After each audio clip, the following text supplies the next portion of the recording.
결혼 6년차 주부입니다. 시어머니께서 작년 이맘때쯤 갑작스런 병환으로 돌아가시게 되었어요. 아버님이 혼자 사신 지 6개월이 지나고 나서 저희 집 근처로 이사를 오셨습니다. 아무래도 아버님이 시어머니 없으면 혼자서 아무것도 못하시는 분이라서요. 시어머니 병환으로 입원하게 되시면서도 아버님 걱정된다며 병원에서 잠깐씩 외출 나와서 다른 건 안 하시고 아버님 댁에 냉장고 가득 반찬 채워놓으시는 게 일이었어요. 저희가 병문안을 가도 아버님 걱정밖에 없으셨고요. 아버님이 전기밥솥 쓰는 법도 모르셔가지고는 라면 끓이는 양은 냄비로 밥을 지어 드셨는지 홀랑 새까맣게 태워 먹어 놓았다고 하시더라고요. 아주 자기 없으면 밥도 어디 가서 못 얻어먹고 다니겠다고 어머님이 소가리를 하셨어요. 그런 분이셨으니 어머님 떠나시고 나서 얼마나 더 심해졌겠어요. 저도 며느리로서 걱정이 되긴 했지만 외아들인 남편 마음은 오죽했겠나요. 거리가 조금 되기는 했지만 자주 찾아뵈었어요. 원래도 반주를 즐기던 분이셨는데 어머님 돌아가시고 나서부터는 매일같이 술만 드시고 제가 반찬 몇 가지를 해서 냉장고 채워드려도 입에 안 맞으시는 건지 손도 하나 대지 않고 있더라고요. 집안에 있는 쓰레기들 보면 배달 음식으로 시켜서 드시는 게 뻔하게 보이기는 하는데 저희 없으면 밥도 못 먹겠다고 아무것도 안 드신 척 연기를 하십니다. 남편은 그걸 그대로 믿고 우리가 아니면 아버님 굶어서 돌아가시겠다고 한동안 매 주말마다 아버님 댁에 찾아가야 했었어요. 자기 아버지 일인데 제가 어떻게 거기다 대고 아버님 배달 음식 시켜 드시고 있다고 저거 다 연기하시는 거라고 어떻게 말하겠어요? 라고 생각을 하고 있었는데 차라리 남편 기분 상관 안 하고 있는 대로 그렇게 말을 할 걸 싶었어요. 몇 주 정도 그렇게 찾아뵈니 남편이 저에게 넌지시 아버지가 걱정된다고 합가를 하면 어떻겠냐는 이야기를 꺼내더라고요. 저도 처음에는 반대를 하다가 자식이 자기 부모 걱정하는 게 당연한 일이고 이대로라면 매 주말마다 1시간 거리에 아버님 댁에 가서 같이 저녁 식사하고 오는 게 일상이 될 것만 같아서 합가까지는 안 되겠고 저희 집 근처에 적당한 방이 있으면 월세로 얻어드리자고 했어요. 방을 알아보고 있는데 아버님 끝까지 본인은 아파트 아니면 안 살겠다고 우기시는 바람에 또 예산의 2배가 가까이 되는 돈을 쓰게 된 건 말할 것도 없고요. 혼자 사는데 집까지 비좁아 있으면 자기가 꼴이 우습지 않겠냐고 하시는데 마음은 알겠지만 그래도 조금 현실적인 부분을 봐주셨으면 하는 생각도 들었지만 끝까지 고집을 꺾지 않으시더라고요. 남편도 아버지 방 한 개짜리 그런 데 계시면 마음이 편치 않겠다고 조금 더 쓰더라도 거실 크게 딸린 아파트가 좋겠다고 하고요. 당장 애들 학교 갈 때까지는 목돈 쓸 일이 뭐가 있겠냐며 결혼 후 여태 모아놓은 돈까지 다 보증금으로 묶여버리게 되었습니다. 여기까지 해서 끝난 이야기라면 사연을 적지도 않았을 거예요. 저희 집에서 걸어서 5분 거리에 있는 같은 단지 내 아파트를 얻어드렸는데 언젠가부터 아버님이 저녁이면 당연하게 저희 집으로 오시더라고요. 처음에는 혼자 밥 먹기 적적해서 오셨다고 식사만 하고 가시던 게 과일 하나 깎아와 보라고 해서 과일 내오면 그거 다 드시고 가시고 그러다가 텔레비전에서 자기가 좋아하는 프로가 한다고 이것만 보고 가신다고 하시고 그러다 보니 밤 12시가 될 때까지 집을 안 가시기 시작하시는 거예요. 심지어 주말에는 애들 방 뺏어서 거기서 주무시고 가시고요. 그러다 보니 일요일 아침이 되면 시아버지도 동행해서 같이 나들이를 가야 하고 준비도 제가 다 해야 했어요. 이기적으로 보일 수도 있겠지만 저는 사실 애들하고 남편하고만 있는 게 편하고 좋거든요. 아무리 남편 가족이라고 하지만 아버님 계시는데 당연히 저도 행동이나 말투 눈치 보면서 조심해야 하는 것도 그렇고 옷도 집에서만큼은 편하게 입고 있고 싶은데 이상하게 보실 수도 있으니 옷 입는 것까지 더 신경 쓰게 되는 게 너무 불편하네요. 저녁에 오시니 음식 준비해야 하는 것도 일이지만 식사 끝나고 나서도 제가 좋아하는 TV 프로 하나 못 보고 식사 후에는 꼭 과일 같은 걸 드셔야 하는지 장 볼 때마다 아버님 드실 과일까지 생각해야 합니다.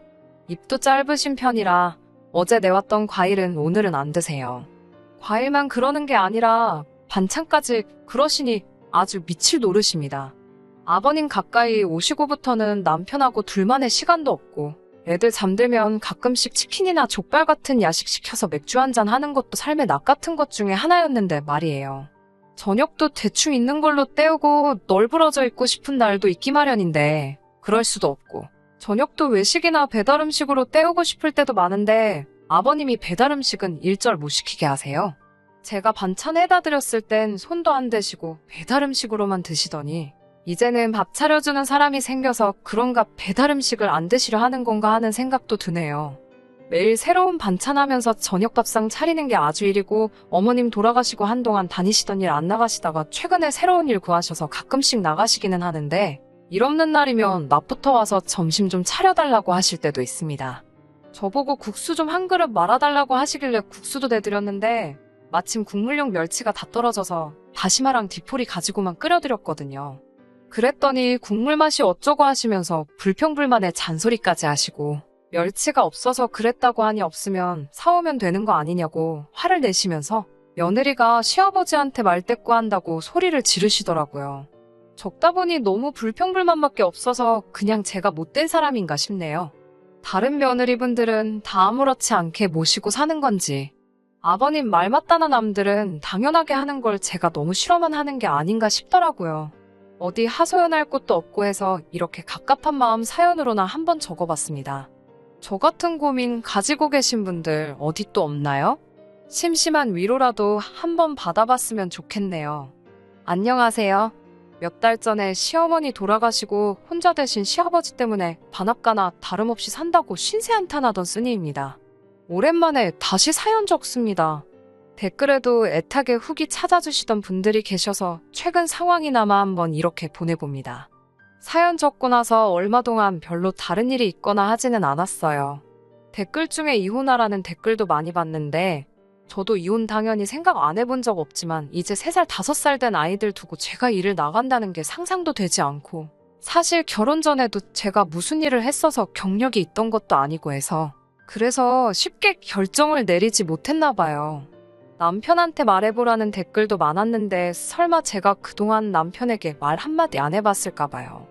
남편도 제가 고생하는 건 알고 있는지 아버님 일로 말 한 번이라도 꺼낼라 치면 눈치채고서는 자기가 늘 고마워하는 거 알아달라고 하면서 은근슬쩍 넘어가거든요. 거기서 툭 까놓고 말 안 한 제 잘못도 있겠지만서도 아무튼 얼마 전에 제가 참을 수 없는 사건이 터졌어요.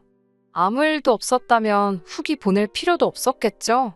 아버님께서 사실 그렇게 깔끔하고 청결하신 분은 아니세요. 그게 크게 문제가 되거나 한 적은 없었는데 얼마 전에 아버님께서 거실에 앉아 발가락 사이를 깍지를 끼시고 만지작대고 계시더라고요. 그리고 나서 그 손으로 우리 애들 볼을 만지고 입에 드시고 계시던 과일을 발에 깍지 끼고 있던 그 손으로 다시 잡아서 아이들 입에 넣어주시길래 제가 깜짝 놀라서 아버님 팔을 툭 쳐버리고 말았어요. 당연히 집이 난리가 났죠. 남편도 저한테 버르장머리 없게 뭐 하는 거냐 한 소리하고 애들은 무슨 일인지 인지도 못한 상황에서 큰 소리가 오고 가니 엉엉 울기 시작했고요. 그래도 저는 짚고 넘어갈 건 정확하게 짚고 넘어가야겠다는 생각이 들어서 말했어요. 아버님, 아무리 그래도 발꼬락 만지던 손으로 애들 먹을 거 주시는 건 조금 아닌 것 같다고요. 유난스러운 애엄마처럼 보일지 몰라도 저 아이들 갓 태어났을 때는 충치균 옮을 수도 있다는 말에 애들한테 뽀뽀하는 것조차 어려워하던 사람이에요. 발 한 번 만진 손으로 뭐 먹는다고 애들이 아프거나 그러지 않는 건 알고 있지만 그렇다고 그걸 가만둘 수도 없잖아요. 그래서 다른 건 몰라도 아이들 관련된 거 있어서만큼은 조금 조심해 주시면 좋겠다고 딱 말씀드렸어요.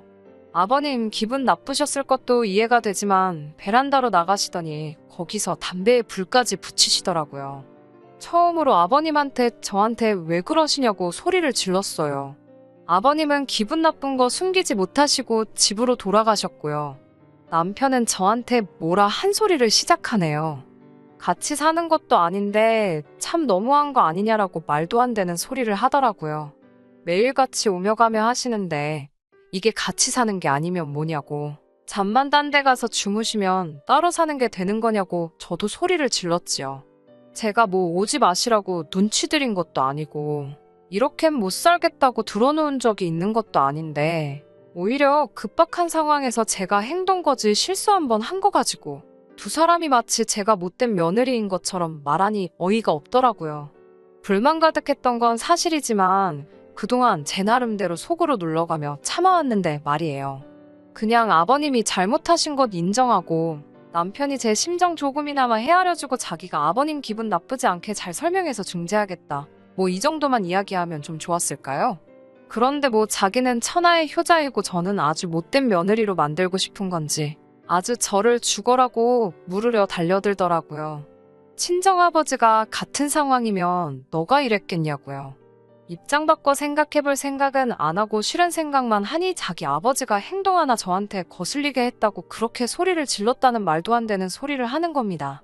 우리 아버지가 재력이 있었으면 네가 이랬겠냐. 알아서 모시고 살았을 거면서 뭐 이런 말까지 들으니 갑자기 저도 눈물이 막 나더라고요. 여태까지 불편한 거 참아오면서 노력하고 고생한 거는 하나도 안 보고 애들한테 더러운 거 먹일까봐 한마디 한 걸 가지고 제가 이런 취급까지 당해야 한다는 게 너무 화가 나고 억울해서 말이에요. 남편 말 맞다나 시아버지가 제 친아버지도 아니고 말 그대로 시집 올 때 받은 거라고는 남들 다 받는 만큼보다 모자라게 받은 것밖에 없습니다.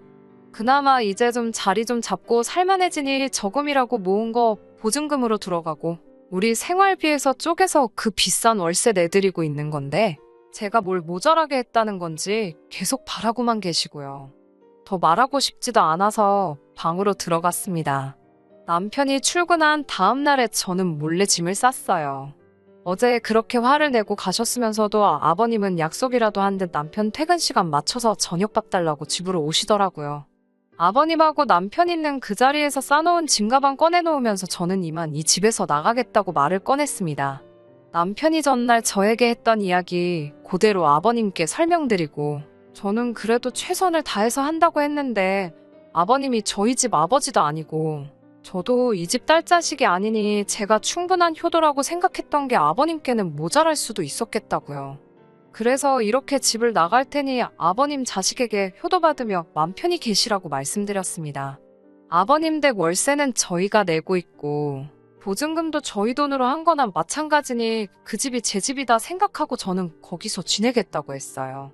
아이들은 제가 돌볼 테니 걱정하지 말고 잠들기 전에 너무 놀라게 하고 싶지 않으니 내일 아침에 와서 데려간다고 하고 저는 집 밖으로 나와버렸죠. 집을 나오는데 두 사람이 뭐라 하는데 듣기도 싫어서 그냥 문박차고 계단으로 후다닥 내려갔습니다. 그거 계단으로 쫓아오면 얼마나 걸린다고? 두 사람은 버선발로 저를 따라 나오면서도 엘리베이터를 타고 나오더라고요. 한참 혼자 걷고 있으니 맨발로 쫓아온 두 사람이 이제는 오히려 저한테 잘못했다고 사과하네요.